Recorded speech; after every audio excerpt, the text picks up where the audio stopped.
Of that race right from the start, and it was a very, very special start from the guys who did well yesterday. Glenn English, because he was on the bike already. Steve Parrish was on his bike already as well. There were one or two who didn't have to run across. Yeah, I think there's a little bit of a medical dispensation here, whether we're going to have a bit of a figure out whether there's a bit of sandbagging going on, or me being currently injured. I think I would be allowed to sit on my bike also.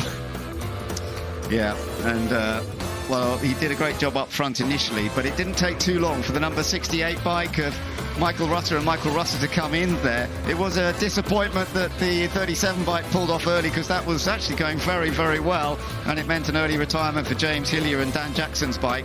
But then we saw the change of lead, and we saw some real support from the pit lane as well.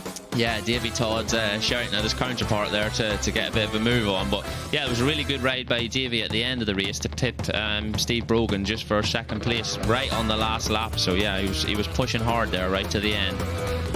Yeah, this was still in the slightly earlier stages before the pit stops came about. Then they came along, and John McGuinness was one of the first to take on his bike when the pit stop opened up. And then we had quite a long stint before our race leader came in.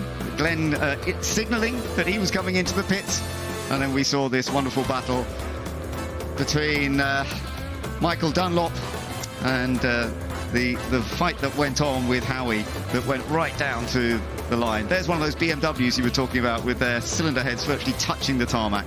Yeah, you can see them sticking right out the side of the bike. So I do believe if I was to ride one of them, I don't think my knee would reach the ground before the cylinder head with that short legs. But a beautiful looking machine. Very, very good. Well, this was one of the best battles in the race, but across the line, there was no doubt about the race winner, was there? It was the Michael Rutter, Michael Russell bike that has taken victory.